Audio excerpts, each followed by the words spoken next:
दोस्तों, एक गरीब परिवार की कहानी लाया हूँ। यह कहानी हमें सिखाती है कि जीवन में अच्छे कर्म करने चाहिए और हमेशा सबकी मदद करनी चाहिए, जिससे सभी का भला हो सके। दोस्तों, बहुत समय पहले की बात है। एक गांव में एक गरीब परिवार रहता था। उस परिवार में पति, पत्नी और उसका एक बच्चा था। आज उस बच्चे को बहुत भूख लगी थी, क्योंकि सुबह से शाम हो गई थी और उसे अभी तक दूध पीने को नहीं मिला था। वह अभी भी दूध का इंतज़ार कर रहा था, पर उसका पिता भी क्या करे, कुछ भी इंतज़ाम नहीं हो रहा था। और होता भी कैसे, आज उसे काम नहीं मिला था। माता पिता दोनों ही अचानक से बीमार हो गए थे। उन्हें बुखार हो गया था। बच्चा लगातार रोए ही जा रहा था, क्योंकि उसे दूध नहीं मिला था। आज घर में दूध खत्म हो गया था। दोनों इतने बीमार थे कि उठ भी नहीं पा रहे थे। उनकी झोपड़ी गांव से थोड़ी दूर थी, किसी की मदद भी नहीं ले पा रहे थे। वह गरीब आदमी रोज कमाता है और खाता है। आज बच्चा चुप ही नहीं हो रहा था। भूख से बच्चा रोए जा रहा था, बस रोए ही जा रहा था। बहुत हिम्मत करके बच्चे का पिता कुछ काम करने के लिए खड़ा हुआ, पर आज तबीयत खराब होने की वजह से वह कोई काम नहीं कर पाएगा। वो जानता है कि ऐसे काम नहीं चलेगा, अगर काम नहीं तो खाना नहीं। ऐसा सोचकर वह भगवान पर विश्वास करके काम करने के लिए चल पड़ा।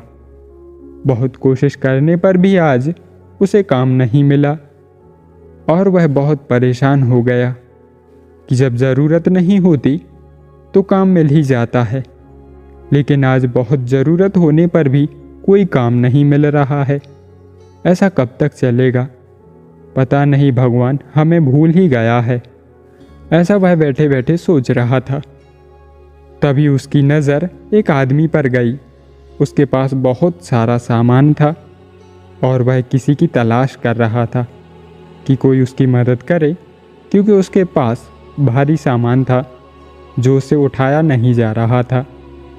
वह गरीब आदमी देख रहा था कि वह आदमी बहुत उम्र का लग रहा है और उस आदमी ने उसके पास जाकर कहा कि मैं आपकी कोई मदद कर सकता हूँ। आज मुझे कोई काम नहीं मिला है। अगर आप मुझे कुछ पैसे देंगे तो मैं इस सामान को ले जा सकता हूँ। उस आदमी ने हाँ कह दिया और फिर वह गरीब आदमी उसका सामान लेकर चल पड़ा। उसके सामान में कुछ मूर्तियाँ थीं जो कि एक मंदिर के पास ले जानी थी। वह गरीब आदमी बुखार में उन मूर्तियों को पकड़कर ले जा रहा था। उस आदमी ने पूछा, मुझे लगता है कि तुम्हारी तबीयत ठीक नहीं है और तुम काम करने के लिए आ गए हो। फिर उस आदमी ने कहा कि आज मेरे बच्चे को एक भी बोतल दूध नहीं मिला है और घर में भी कुछ खाने के लिए नहीं है, इसलिए मैं काम करके उसके लिए दूध लेकर जाऊंगा। जब तक मैं घर नहीं जाऊंगा तब तक वह रोता ही रहेगा। बातों ही बातों में मंदिर भी आ गया। फिर उस आदमी ने अपनी जेब से एक पोटली निकाली और कहा कि यह पोटली तुम घर जाकर ही खोलना, आज से तुम्हारे बुरे दिन खत्म हो गए। वह गरीब आदमी कुछ भी समझ नहीं पा रहा था कि इस पोटली में ऐसा क्या है, लेकिन उसने बात मान ली और घर चला गया। घर जाकर पोटली खोली तो देखा कि उसमें स्वर्ण मुद्राएं हैं। लगता है ये भगवान ही थे जो मुश्किलों में मेरा साथ देने के लिए, हमारी मदद करने के लिए आए थे। उस दिन से उसके सारे बुरे दिन खत्म हो गए थे। दोस्तों, पता नहीं वह कौन था, कहाँ से आया था, लेकिन जो भी था उसके लिए तो वही भगवान था। दोस्तों, जो लोग दूसरों की मदद करते हैं वो उसके लिए भगवान समान ही होते हैं। दोस्तों, इसीलिए सभी लोगों की मदद करते रहिए, क्या पता उसकी मदद करने के लिए आपको ही भगवान ने भेजा हो। दोस्तों, कहानी कैसी लगी और आपने इस कहानी से क्या सीखा, कमेंट करके ज़रूर बताना। मिलते हैं अगली वीडियो में एक और नई मज़ेदार प्रेरणादायक कहानी के साथ। धन्यवाद।